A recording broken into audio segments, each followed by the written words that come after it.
तो welcome to my YouTube channel. आज हम जो टॉपिक पढ़ने जा रहे हैं वो है वुंड। वुंड जो है वेरी इंपॉर्टेंट टॉपिक है। ये फॉरेंसिक में भी पूछा जाता है और सर्जरी में भी पूछा जाता है। तो आज हम वुंड की डेफिनेशन और वुंड की क्लासिफिकेशन के बारे में पढ़ेंगे। नेक्स्ट हमारा जो लेक्चर होगा उसमें हम वुंड हीलिंग के बारे में पढ़ेंगे, ठीक है। और सबसे लास्ट में उसका ट्रीटमेंट पढ़ेंगे। इस तरीके से हम 3 पार्ट में इस वीडियो को डिवाइड करेंगे, क्योंकि वुंड जो है खुद में एक काफ़ी बड़ा टॉपिक है। और ये याद रखिएगा, वुंड जो होता है मोस्टली हमारे क्वेश्चंस जो आते हैं वो लॉन्ग में पूछा जाता है। तो 10 मार्क्स में ये हमारे एग्ज़ाम्स में, फाइनल एग्ज़ाम्स में, सर्जरी में पेपर में आता है। तो यहाँ पर ध्यान से देखिएगा। सबसे पहले हम डेफिनेशन देखने जा रहे हैं कि वुंड की डेफिनेशन क्या होती है। तो देखिए, वुंड क्या होता है। वुंड इज़ ए डिसकंटिन्यूटी और ब्रेकनिंग इन द सरफेस एपिथेलियम। हमारी जो स्किन होती है, स्किन की जो लेयर्स होती हैं, डर्मिस, एपिडर्मिस। तो एपिडर्मिस जो होती है सबसे आउटर मोस्ट लेयर होती है। एपिडर्मिस में ही जो हमारी सुपरफिशियल एपिथेलियल होती है, वो सुपरफिशियल एपिथेलियल अगर डिसकंटिन्यू हो जाती है, ऐसे अगर मान के चलिए कि अगर एक कंप्लीट ऐसे इस तरीके से कोई लेयर है, ठीक है, इसको हम बोल रहे हैं कि हमारी सुपरफिशियल एपिथेलियल लेयर है।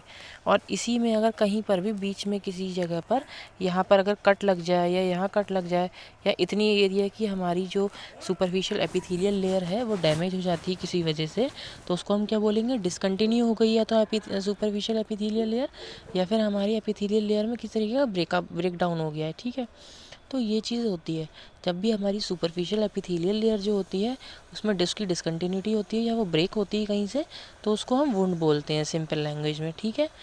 ये वुंड को अगर हम बड़ा बड़ा करें क्लासिफाई, तो एक तरीके से एक सिंपल वुंड और कॉम्प्लेक्स वुंड में भी बोल सकते हैं। सिंपल वुंड में क्या होता है, हमको ज़्यादा कुछ देखने को नहीं मिलता। जब हमारा wound is simple when only skin is involve. जो हमारी स्किन होती है, एपिडर्मिस, डर्मिस लेयर जो होती है, अगर खाली वही इन्वॉल्व हो रही होती है तो हमारा वुंड एक तरीके से सिंपल वुंड होता है। लेकिन वही वुंड जो होता है कॉम्प्लेक्स हो जाता है जब जब हमारे टेंडन्स, नर्व, वेसल्स, ये सब जो होती है इन्वॉल्व होना शुरू होती है, तो वो वुंड क्या हो जाता है, हमारा कॉम्प्लेक्स हो जाता है उस टाइम पे, ठीक है। आगे देखते हैं।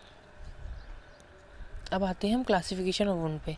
तो ये जो है बहुत इंपॉर्टेंट है। इसका जो टेबल है, इस टेबल को ध्यान से याद कर लीजिए।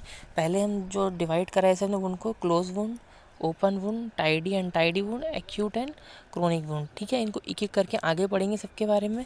तो पहले क्लासिफिकेशन देखते हैं। क्लोज वुंड का क्लासिफिकेशन है। तो क्लोज वुंड में 3 तरीके के और वुंड हमने क्लासीफाई करे हैं, कॉन्ट्यूजन, एब्रेजन और हेमाटोमा, ठीक है। ओपन वुंड में हमने क्या क्या है, पेनिट्रेटिंग, इंसाइज्ड, लेसरेटेड और क्रस्ड वुंड, ठीक है। ये सब आते हैं पेनिट्रेटिंग, ये हमारे ओपन वुंड के अंदर आते हैं, ठीक है। अब तो हम देखते हैं कि इसमें ऐसे ये पढ़ तो लिया, लेकिन याद करने में थोड़ी प्रॉब्लम रहती है इनकी क्लासिफिकेशन को। तो इनकी क्लासिफिकेशन की मैं आपको ट्रिक्स बता दे रहा हूँ। यहाँ ट्रिक्स से जो होगा आपको थोड़ा हेल्प हो जाएगा याद करने में। तो देखिए क्या होता है, जैसे कि फर्स्ट वाला है, अगर हम इसको देखते हैं तो ये क्या बनता है हमारा, HAC। अब के और लगा लेते हैं आगे एसेसरी वर्ड के लिए, ठीक है। तो ये बन जाएगा हैक। तो आप हैक चाहें तो हैक याद कर सकते हैं डायरेक्टली। वरना हम क्या देखते हैं, ऐसा आजकल हम देखते हैं कि क्या होता है, जो बॉयफ्रेंड होते हैं वो अपनी गर्लफ्रेंड का मोबाइल जो होता है हैक करवाते हैं, ताकि पता चल जाए कि किससे बात कर रही है, किससे बात नहीं कर रही है, ठीक है। तो ऐसे ऐसे एक आप मनगढ़ंत कहानी बना के भी ऐसे याद कर सकते हैं, ठीक है। तो गर्लफ्रेंड का मोबाइल हैक करवाते हैं, तो इस हैक से आप याद कर लीजिए। एच से हेमाटोमा हो जाएगा, एब्रेशन हो जाएगा, कंटिन्यूशन कॉन्फ्यूज़न हो जाएगा, ठीक है। ऐसी सेकंड वाला हमारा ओपन वुंड का आता है। तो ओपन वुंड में भी आप याद कर सकते हैं, जब आप अपनी गर्लफ्रेंड का मोबाइल हैक करवाएंगे तो क्या होगा, किसी तरीके की गलती पकड़ी गई तो उसमें क्या होगा, फिर वो अपनी सफाई देगी, तो गर्लफ्रेंड का जो होगा बार बार मुंह चलता रहेगा। तो इसकी जो ट्रिक्स है वो आप याद कर सकते हैं, LIP। अब लिप्स को LIPS होता है, लेकिन हम C कर दे रहे हैं लास्ट में, ठीक है, याद करने के लिए। तो क्या होगा, उसके लिप्स जो होंगे बार बार ओपन रहेंगे। तो ओपन वुंड का क्या है, लिप्स, ठीक है। तो यहाँ से आप याद कर सकते हैं।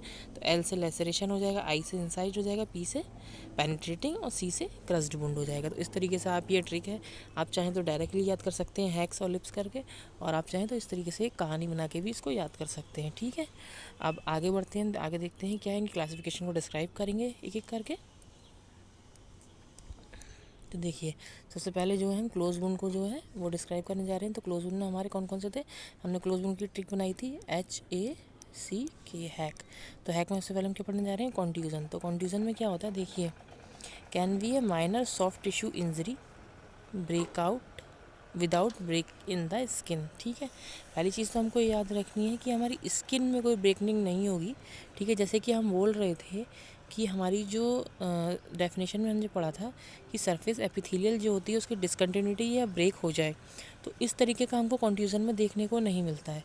कॉन्ट्यूज़न में क्या देखने मिलता है, जो स्किन के नीचे ऐसे ऊपर वाली लेयर मान के चलिए स्किन की लेयर है, ठीक है, फिर स्किन की लेयर के नीचे हमारी एक लेयर आएगी जो हमारी क्या होगी,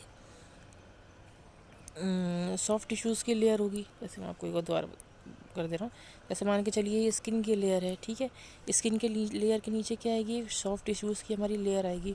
अब इस सॉफ्ट टिश्यू की लेयर के अंदर जो होता है वो कई सारी छोटी छोटी हमारी कैपिलरीज़ वगैरह होती हैं, ठीक है। तब क्या होता है, अगर कई बार आपने देखा हो कि कुछ लोग बोलते हैं या फीमेल्स में ज़्यादा मोस्टली हमको देखने मिलता है कि अगर आप कहीं भी किसी भी जैसे हाथ पे या कहीं जगह पे कस के एकदम क्रश करके पकड़ लेते हैं ज़ोर से, तो क्या होता है उस जगह पे बोलते हैं कि नील सा पड़ गया। तो यही हमको यहाँ देखने मिल रहा है, देखिए ये ब्लूइश कलर का, पर्पल वायलेट कलर का, ये ऐसे देखने को मिलता है हमको यहाँ पर, ठीक है। तो इसमें होता क्या है, जब हम स्किन को फिर कस के पकड़ते हैं तो हमारी जो ये स्मूथ जो हमारी येलो कलर का मैंने आपको बताया, स्मूथ जो सॉफ्ट टिश्यूज़ होते हैं हमारी, सॉफ्ट टिश्यूज़ के अंदर जो हमारी कैपिलरीज़ होती हैं, ये कैपिलरीज़ जो होती हैं ये रप्चर हो जाती हैं, ठीक है। और इनके रप्चर होने की वजह से क्या होता है, वहाँ पर जो ब्लड होता है वो बाहर निकल आता है कैपिलरीज़ के रप्चर होने की वजह से। तो उसकी वजह से क्या होता है, हमको ये इस तरीके का अपीयरेंस देखने के लिए मिलता है, ठीक है। तो उसको क्या बोलते हैं, डिसकलरेशन ऑफ स्किन हमको देखने के लिए मिलता है। तो वही यहाँ पर बता दिया, can be a minor soft tissue injury without breaking in skin. देखिए यहाँ पर स्किन में कोई ब्रेकनिंग नहीं हो रही है, सुपरफिशियल जो हमारी सरफेस एपिथेलियल है वो नहीं टूट रही है, ठीक है। और major such as when being run out on a vehicle. अब ये छोटी किस तरीके से लगती है, ये लगती है मोस्टली जो लोग व्हीकल वगैरह चला रहे होते हैं तो उनसे गिर जाएं, या फिर कहीं पर कुछ बार ऐसा होता है कोई एकदम से पिंच कर दे, जैसे कुछ लोग बोलते हैं ना न्यू पिंच करते हैं, तो ज़्यादा कस के पकड़ के स्किन को कर दिया, तो उसकी वजह से भी ऐसा प्रॉब्लम हमको देखने मिलती है जी। Generally it can be produce discolouration of skin due to the collection of blood underneath, ठीक है। अंडरनीथ मतलब जो हमारी यहाँ पर ये जो हमारे जो सॉफ्ट टिश्यूज़ हैं उनमें जो हमारी कैपिलरीज़ हैं उनके टूटने की वजह से वहाँ पर ब्लड का कलेक्शन हो जाता है। और वो कलेक्शन किस तरीके से हमें शो होता है स्किन के ऊपर से, डिस्कलरेशन ऑफ स्किन के रूप में शो होता है, ठीक है। तो इसको हम कॉन्ट्यूज़न बोलते हैं। अब आगे देखते हैं, हमने हेक में से सी पढ़ लिया, अब देखिए ए पढ़ते हैं। तो ए में क्या आता है, एब्रेजन। अब एब्रेजन को अगर जनरली एक सिंपल भाषा में बोले तो क्या बोलते हैं, जैसे कई बार होता है जैसे आप कहीं से जा रहे हैं और कोई रफ सरफेस पे हाथ रगड़ जाए तो क्या होता है, छिल जाता है हाथ, ठीक है। इस तरीके से ये देखिए जो आपकी सुपरफिशियल ये एपिथेलियल जो लेयर होती है, जो हमारी पूरी ऐसे हम देखते हैं ना, सबसे ऊपर क्या होती है, एपिडर्मिस होती है, एपिडर्मिस के नीचे हमारी डर्मिस होती है, तो इस तरीके से लेयर्स होती हैं। तो हमारी जो ऊपर वाली एपिडर्मिस लेयर होती है ये कम्प्लीटली क्या होती है, स्क्रैप्ड ऑफ हो जाती है, वहाँ से ये छूट जाती है। इसके छूट जाने की वजह से क्या होता है, जो हमारी डर्मिस लेयर है वो एक्सपोज्ड हो जाती है। और इस लेयर के एक्सपोज होने की वजह से क्या होता है, हमारी डर्मिस लेयर के अंदर जो होता है वो क्या होता है, नर्व एंडिंग्स होती हैं इस तरीके से। अब जब ये नर्व एंडिंग्स जो होती हैं बाहर एटमॉस्फेयर के कांटेक्ट में आती हैं या एनवायरनमेंट के कांटेक्ट में आती हैं, तब क्या होता है कि चाहे हल्का सा किसी का हाथ लग जाए या फिर कोई आप क्लॉथ वियर कर रहे हैं तो वो क्लॉथ भी टच हो जाए, या हल्की फुल्की जो हवा चलती है ना वो हवा भी अगर लगती है तो उसकी वजह से क्या होता है, पेन होता है। क्योंकि यहाँ पर जो नर्व एंडिंग्स होती हैं वो ओपन हो जाती हैं डर्मिस में, क्योंकि डर्मिस को पहले नॉर्मली तो जो होती है एपिडर्मिस कवर करती है, लेकिन जब एपिडर्मिस हट जाती है तो वो डायरेक्टली एनवायरनमेंट के एक्सपोजर में आ जाती है, तो उसकी वजह से यहाँ पर पेन होने लगता है। तो देखिए ये बता रखा है, डेफिनेशन देख लेते हैं एक बार। तो इसमें दे रखा है एब्रेजन क्या है, in this bone the epidermis of skin is scraped of. तो मैंने आपको बताया जो एपिडर्मिस लेयर होती है ये स्क्रैप्ड ऑफ हो जाती है, ये छूट जाती है, देखिए यहाँ पर आपको देखने मिल रहा है, ठीक है। एक्सपोजिंग द डर्मिस, और डर्मिस लेयर जो होती है वो एक्सपोज हो जाती है, ये देखिए ये जो अंदर आपको दिख रहा है ये डर्मिस लेयर जो है ये एक्सपोज ऑफ हो गई है। इसके एक्सपोज होने की वजह से क्या होता है, they are painful as dermal nerve endings, क्योंकि इस वाले लेयर में क्या होगा, यहाँ पर नर्व एंडिंग्स होती हैं, इन नर्व एंडिंग्स की वजह से जो होता है ये यहाँ पर पेन होता है काफ़ी ज़्यादा, ठीक। तो अब आगे देखते हैं, नर्व एंडिंग्स के एक्सपोज होने की वजह से पेन भी होता है इस तरीके के वुंड में। और क्या हमें देखने को मिलता है, नेक्स्ट चीज़ जो हमें देखने मिलती है इसमें वो ये है, अब इस तरीके के वुंड में जनरली हम ट्रीटमेंट करते हैं तो किस तरीके का करेंगे। अब ऐसे ऐसी का भी चोट आपको मिल जाती है या फिर कॉमनली लगी जाती है बच्चों में, तो अगर आपके पास आते हैं बच्चे लेके कि ऐसा ऐसा हो गया है, तो आप सबसे पहले क्या करेंगे, सबसे पहले उस एरिया को क्लीन करेंगे। ठीक है, क्लीन करने के लिए हम जो भी हमारे पास एंटीसेप्टिक सॉल्यूशंस वगैरह होते हैं, डिटॉल वगैरह होते हैं, सेवलॉन, उनसे साफ़ कर लेते हैं। फिर उसके ऊपर एंटीबायोटिक्स का लोशन वगैरह लगाते हैं, यूज़ करते हैं। ठीक है, जैसे हम बीटाडीन प्रोआयोडीन वगैरह जो होता है वो यूज़ कर लेते हैं आज के टाइम पर, और उसके ऊपर से प्रॉपरली इसको ड्रेस कर देते हैं ताकि उसके ऊपर कोई भी मक्खी वगैरह या कोई भी इन्फेक्शन ना हो। ठीक है, तो यहाँ पर हमने एब्रेजन पढ़ लिया, तो HA हमारा कंप्लीट हो, वो A कंप्लीट हो गया। अब आते हैं हम हेमाटोमा पे। ठीक है, हैक में ऐसे हमारा तो हमने एक सबसे पहले हमने क्या पढ़ा था, सबसे पहले हम जो इसमें एक कॉन्ट्यूज़न पढ़ चुके हैं, सेकंड एब्रेजन पढ़ लिया है। अब हमारा आता है हैक का H। ठीक है, तो H के बारे में पढ़ते हैं, तो इसमें क्या देखने को मिलता है, इसमें आता है हमारा हेमाटोमा। अब हेमाटोमा बोलते हैं it refer to the collection of blood. ठीक है, कहीं पर भी ब्लड का कलेक्शन हो जाना। ठीक है, ब्लड की पूलिंग हो जाना, खून का भर जाना बॉडी के अंदर। ठीक, किसी भी आर्टरीज़ की, जैसे कोई आर्टरी अगर मान के चलिए कोई इंजरी इतनी तेज़ फोर्स से लगी कि उसकी वजह से क्या हुआ, कोई आर्टरी या फिर जो वेन है वो रप्चर कर गई, और रप्चर करने की वजह से उस पर्टिकुलर एरिया में ब्लड का कलेक्शन हो गया काफ़ी ज़्यादा, तो उसको हम बोलते हैं हेमाटोमा। ठीक है, तो ये दे रखा है, it refer to the collection of blood usually following injury, किसी भी तरीके की इंजरी के कारण। ठीक है, ऐसे इम्पैक्ट इंजरी, काफ़ी ज़ोर से इंजरी लग गई किसी, जैसे क्या होता है बॉक्सिंग वगैरह में काफ़ी ज़ोर से एकदम से पंच लग गया, उसकी वजह से हो गया, या फिर जा रहे हैं आप RTA की वजह से हो गया। ठीक है, कोई इंजरी लग गई, व्हीकल की वजह से कोई इंजरी हो गई, या कहीं से गिर गए उसकी वजह से इंजरी हो गई। ठीक है, तो ये सब देखने के लिए मिलता है। It can B spontaneously in patient who have bleeding tendency such as haemophilia.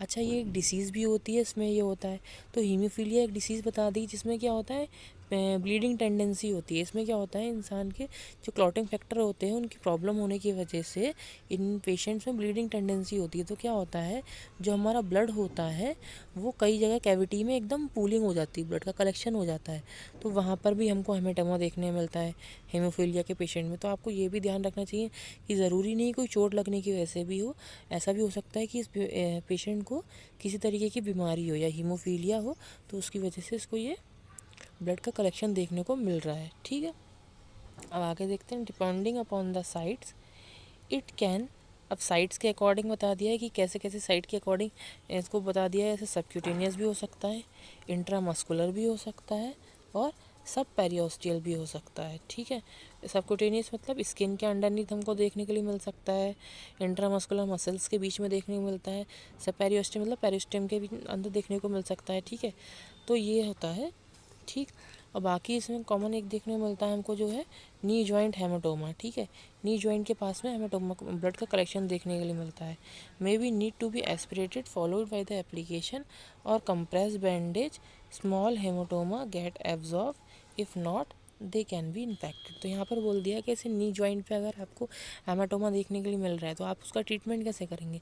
तो उसमें हम क्या कर सकते हैं, सबसे पहले तो ये कर सकते हैं कि अगर बहुत ज़्यादा मात्रा में है तो वहाँ पर जो ब्लड जहाँ पर कलेक्शन हुआ है उस ब्लड को एस्पिरेशन के थ्रू, निडल के थ्रू उसको वहाँ से बाहर निकाल लेंगे। ठीक है, लेकिन अगर ब्लड की मात्रा कम है, कम हेमाटोमा हुआ, ज़्यादा ब्लड लॉस नहीं हुआ, कलेक्शन ज़्यादा नहीं है ब्लड का, तो वहाँ पर हम क्या होगा, कंप्रेशन बैंडेज का यूज़ करेंगे। मतलब जो बैंडेज होती है उसको कंप्रेशन कस के उसको वहाँ पर उस एरिया में बांध देंगे, ताकि जो ब्लड वहाँ पर निकला है वो बॉडी के द्वारा ही या टिश्यूज़ के द्वारा वहाँ आसपास के दोबारा से वहीं एब्जॉर्ब हो जाता है। ठीक है, तो ये देखने के लिए मिलता है। स्मॉल हेमाटोमास जो होते हैं वो अपने आप ही एब्जॉर्ब हो जाते हैं, ये भी होता है।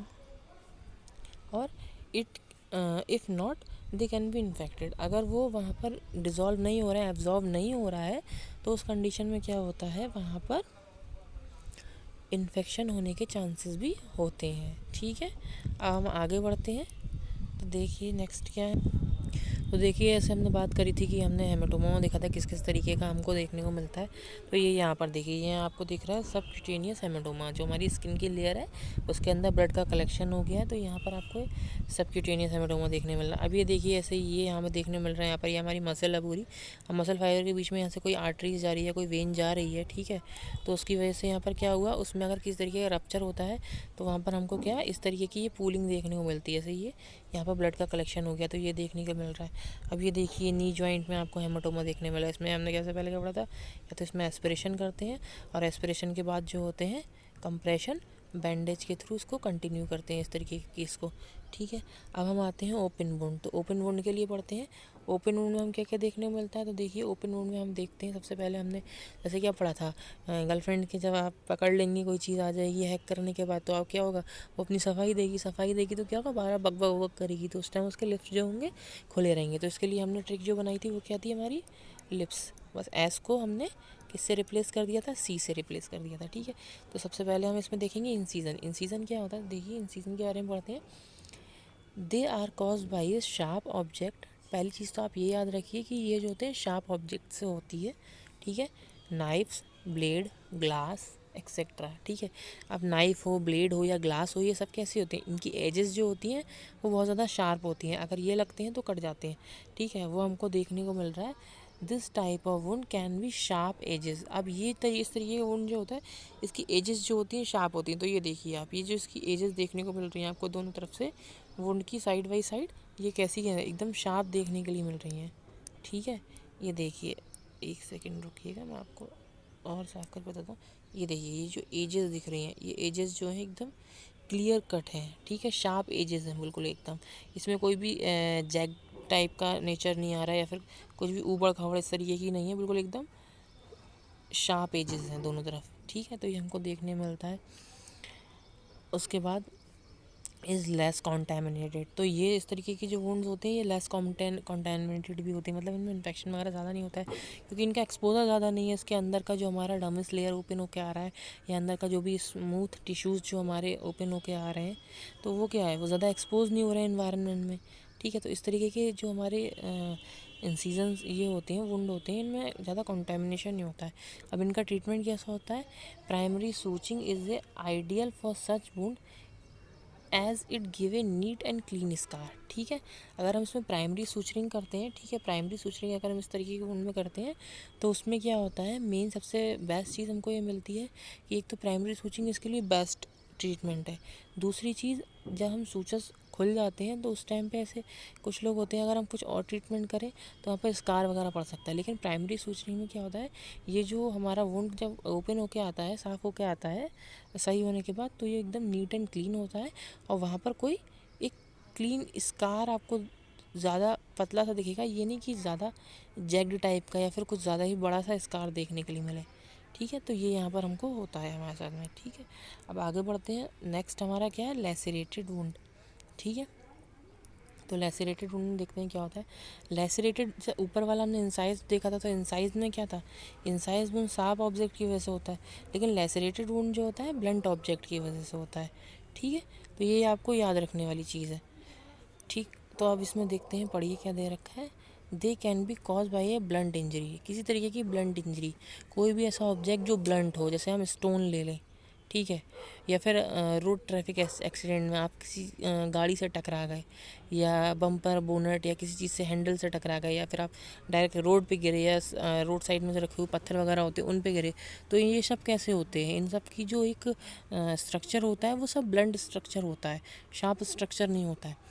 तो ब्लंट स्ट्रक्चर से लगने के कारण इसको मतलब यहाँ पर ब्लंट इंजरी या लैसेरेटेड वुंड बोल दिया गया है। ठीक है, they are cause by the blunt injury such as fall on a stone, या तो पत्थर पे गिरने की वजह से, और due to road traffic accident. ठीक है, रोड ट्रैफिक एक्सीडेंट के द एजेस आर जैग्ड। तो ये यहाँ आपको देखने मिल रहा है, इसकी एजेस जो हैं ये जैग्ड है। ठीक है, इस तरीके से ऊबड़ खाबड़ इसकी एजेस हैं, एकदम शार्प एजेस नहीं है, इस तरीके की एजेस नहीं है। इसकी एजेस कैसी हैं, इस तरीके से आपको रफ रफ तरीके की इसकी एजेस देखने को मिलेंगी, एकदम क्लियर कट एजेस देखने के लिए नहीं मिलेंगी। ठीक है, द इंजरी में involve only skin and subcutaneous tissue और समटाइम डीपर स्ट्रक्चर्स ऑल्सो।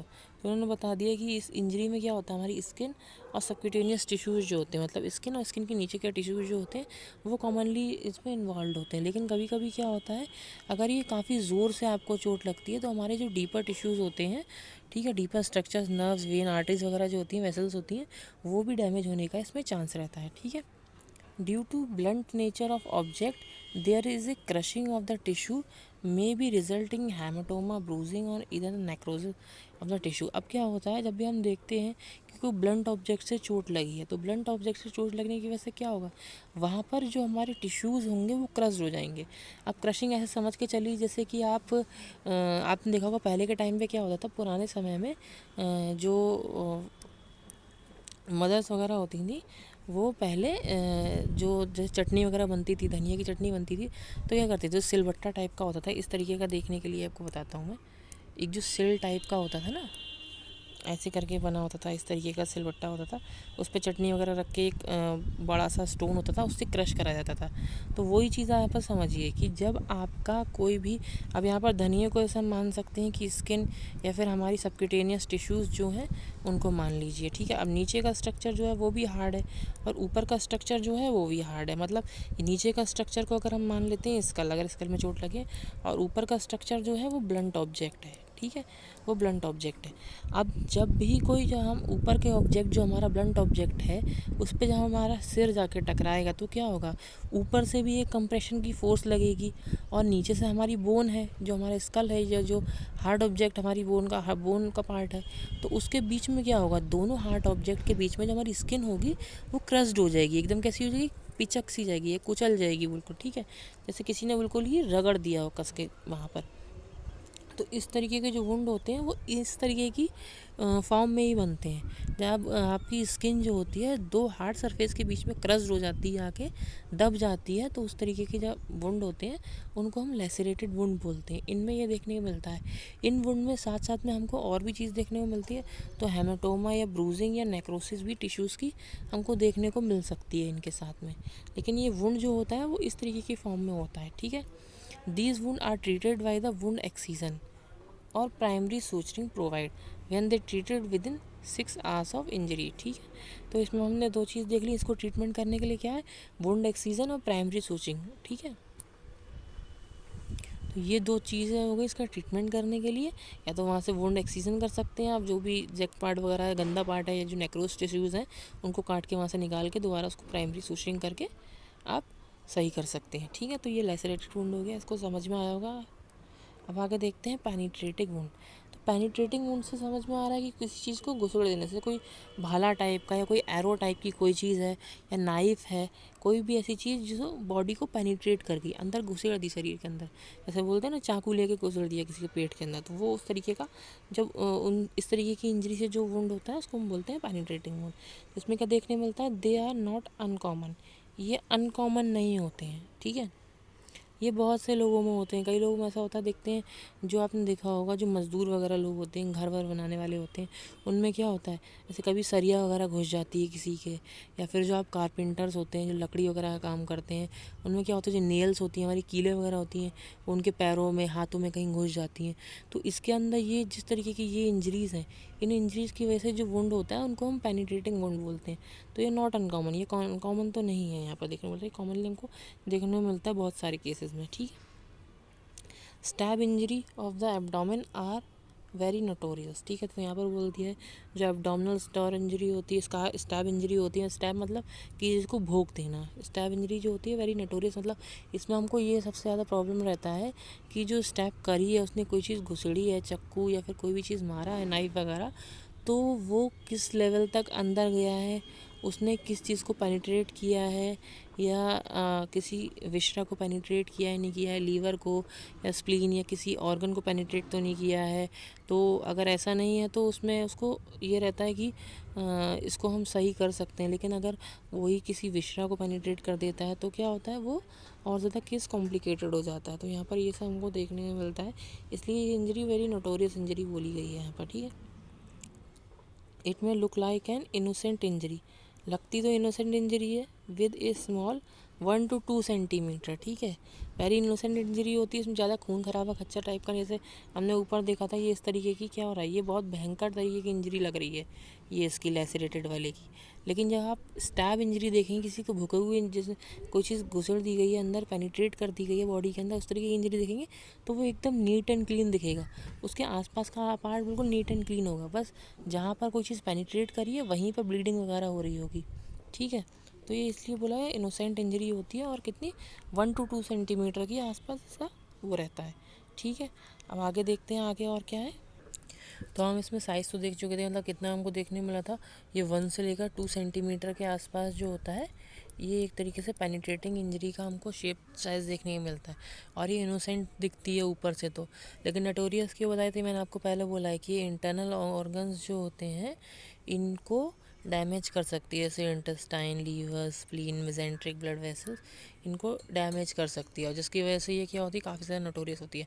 पता ही नहीं चलता है ऊपर से देखने में कि ये अंदर तक कितनी गहरी इंजरी हुई है और कितने ऑर्गन्स को या फिर किसी वेसल्स को इसने कट किया है, डैमेज किया है कि नहीं करा है, तो इसलिए इसको नोटोरियस बोला गया था। ठीक है, all penetrating wound of abdomen should be admitted and observed for at least 24 hours. अगर आपको किसी भी तरीके का एब्डोमिनल इंजरी का केस मिलता है, वो भी पेनिट्रेटिंग इंजरी है, तो उसमें आपको पेशेंट को एडमिट करके कम से कम 24 घंटे के लिए, उसको 24 आवर्स के लिए ऑब्ज़र्व करना है, ताकि आपको पता चल सके कि कोई कॉम्प्लिकेशन है कि नहीं है, ब्लीडिंग रुक रही है कि नहीं रुक रही है, या इंटरनल ब्लीडिंग होकर कहीं पर ब्लड पूलिंग तो नहीं हो रही है बॉडी में। ये सब चीज़ें पता करने के लिए उसको एडमिट करना पड़ता है और 24 आवर्स तक ऑब्जर्वेशन में रखा जाता है। अब इसमें क्या होता है, अगर इस तरीके की इंजरी होती है तो हमको किस तरीके से चेक करना चाहिए, तो उसके लिए layer by layer exploration and repair.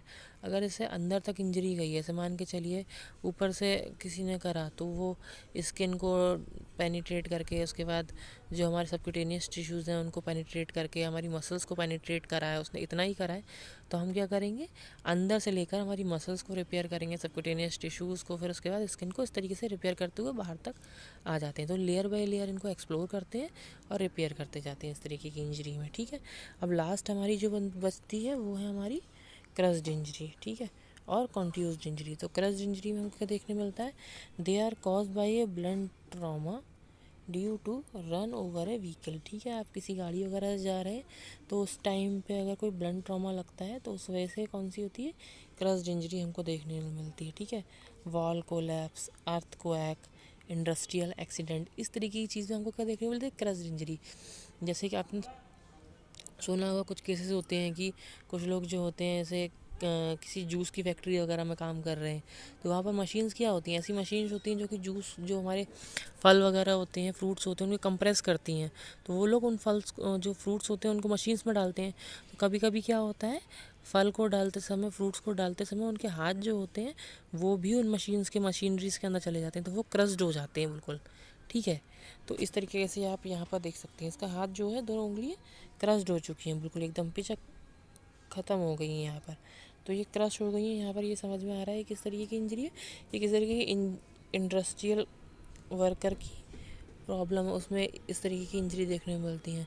Vehicles में भी ऐसा होता है, कई बार क्या होता है, कुछ लोग जो होते हैं, जैसे आप कहीं गिरे, ट्रैफिक आरटीए एक्सीडेंट हुआ और कोई ट्रक वगैरह हाथ के ऊपर चल के निकल जाता है, तो उतनी उंगलियां वगैरह क्या होती हैं, क्रश हो जाती हैं, बिल्कुल ख़त्म हो जाती हैं, टूट जाती हैं, इस तरीके से बेकार होता है, बिल्कुल हाथ बेकार हो जाता है।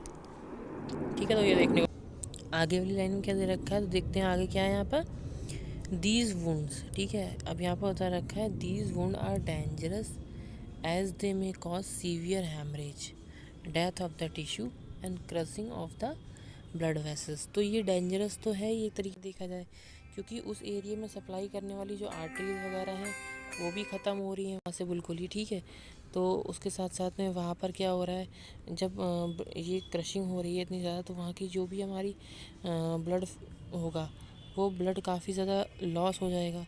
तो ब्लड लॉस होने की वजह से शॉक वगैरह ऐसी कंडीशंस भी हो सकती हैं, तो एक तरीके की लाइफ थ्रेटनिंग कंडीशन भी बन जाती है कभी कभी, अगर आपका बहुत ज़्यादा बड़ा पार्ट जैसे हाथ या पैर पूरा एकदम क्रश हो गया है उस कंडीशन में। ठीक है, और डेथ ऑफ द टिश्यूज़, या आसपास के जो टिश्यूज़ होते हैं उनकी डेथ तो हो ही जाती है, वो टिश्यूज़ जो होते हैं वो ख़त्म हो जाते हैं। तो ये चीज़ हमको देखने को यहाँ पर मिलती है। ठीक है, अब आगे इसमें और क्या है, these patient are more prone for the gas gangrene, tetanus and etcetera. तो इस तरीके की जो केसेस होते हैं इनमें गैस गैंग्रीन और टिटनेस होने के चांसेस ज़्यादा होते हैं, क्योंकि एक्सपोजर बहुत ज़्यादा हो रहा है, तो इसलिए ये भी एक कॉज है। और दूसरा गैंग्रीन के आपको पता ही है, जो नेक्रोसिस हो रही है टिश्यूज़ में। ठीक है, तो उस वजह से भी ये डेड टिश्यूज़ की वजह से वहाँ पर गैस गैंग्रीन होने के ज़्यादा चांसेस रहते हैं।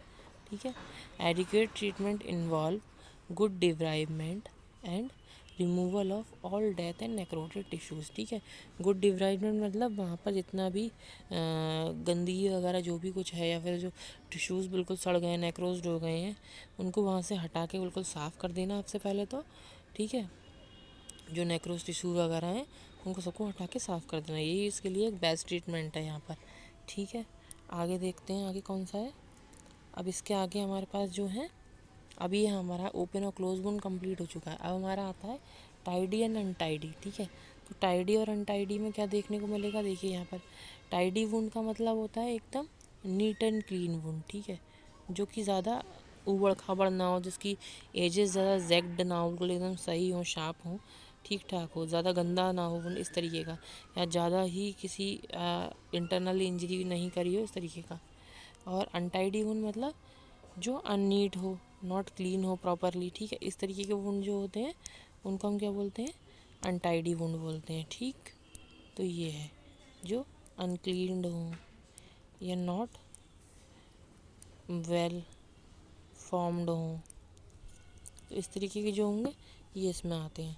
तो टाइडी वुंड के लिए हम बोल सकते हैं ऐसे क्या हुआ, incised clean healthy tissue and seldom associated with tissue injury. कभी कभी टिश्यू इंजरी भी हमको देखने को मिलती है। तो देखिए यहाँ पर इंसाइज्ड वुंड की तरफ देखने को मिल रहा है, नीट एंड क्लीन है, साथ साथ में टिश्यूज़ भी हेल्दी देखने के लिए मिल रहे हैं यहाँ पर हमको। तो इस तरीके का होता है। और कभी कभी ये जो होते हैं, जो डीपर टिश्यूज़ होते हैं उनका लॉस वगैरह हो जाता है, अदरवाइज़ इसमें ऐसा कुछ देखने को मिलता है, ये नीट एंड क्लीन होता है। ये होता है टाइडी वुंड। उसके बाद आते हैं अनटाइडी वुंड। तो अनटाइडी वुंड में क्या होता है, ये क्रस्ड होगा, एबल्स होगा। तो ये देखिए आपको बिल्कुल क्रस्ड देखने को मिल रहा है एकदम। एबल्स मतलब अंदर की जो मांसपेशियाँ वगैरह हैं, टिश्यूज़ फाइबर्स हैं, वो बाहर निकल रहे हैं बाहर के लिए। कॉन्टैमिनेटेड, ये देखिए ये पस फॉर्मेशन वगैरह यहाँ पर इन्फेक्शन सा लग रहा है। डीवेटलाइजेशन टिश्यू, इसके जो टिश्यू होंगे वो डीवेटलाइज मतलब यहाँ के टिश्यूज़ जो होंगे नेक्रोज्ड हो चुके होंगे। इस तरीके के टिश्यू जो कि निकालना ही अच्छी है। मतलब यहाँ पर डीवाइटलाइजेशन हम किस तरीके से समझेंगे कि उसका कलर देख के पहचानेंगे कि इसमें सप्लाई वगैरह रही है कि नहीं रही है, जो हमारा टिश्यू है वहाँ के हेल्दी है कि नहीं है। अगर नहीं हेल्दी है तो उनको वहाँ से काट के निकालेंगे। अगर उनका कलर पेल हो गया है या फिर उनका कलर जो है साइनोट्रिक की तरफ कन्वर्ट हो रहा है, ब्लूइश कलर हो रहा है, तो उनको वहाँ से हटा दिया जाता है। तो इस तरीके का। और ऑफ्टन बीन लॉस टिश्यूज़, और टिश्यूज़ जो होता है लॉस भी हमको देखने मिलता है अनटाइडी में। ठीक है, अब नेक्स्ट वाला हम देखते हैं। नेक्स्ट में हमारा कौन सा है अगला, सबसे लास्ट वाला बचा है वो कौन सा है, acute wound and chronic wound. तो एक्यूट एंड क्रोनिक वुंड हमको समझ में आ रहा है। एक्यूट वुंड मतलब जो कि अभी शीघ्रता जल्दी से बना, और क्रोनिक वुंड मतलब जो कि काफ़ी लंबे समय से बन रहा हो। ऐसे एक्यूट वुंड देखिए स्टैब वुंड देखने को मिल रहा है। तो ये स्टैब वुंड एकदम से किसी ने चक्कू घुसड़ दिया, उसकी वजह से क्या हो, एक्यूट वुंड फॉर्म हुआ है यहाँ पर। फॉलोइंग आरटी और द ब्लास्ट इंजरी की वजह से भी एक्यूट वुंड फॉर्म होते हैं। जैसे अगर चोट लगी तो तुरंत वुंड फॉर्म हो रहा है तो वो एक्यूट वुंड में आएगा। ब्लास्ट इंजरी के ब्लास्ट हुआ एकदम से, बम ब्लास्ट की वजह से कोई इंजरी हुई है तो ब्लास्ट इंजरीज में आएगा। क्रोनिक वुंड में किस तरीके से आएंगे, जैसे लेग में अल्सर्स हो रहे हैं तो ये, ठीक है, जो पस फॉर्मेशन हो रहा है, बैड सोर हो रहा है, तो ये आपको देखने को मिल रहा है। इस तरीके की इंजरीज जो होंगी ये आपकी क्रोनिक इंजरीज़ के अंदर आएंगी। ठीक, तो ये हमारा जो होता है ये क्लासिफिकेशन ख़त्म होता है। सो वो आपको ये यहाँ पर मैंने क्लासिफिकेशन और उसकी डेफिनेशन ख़त्म करवा दी है।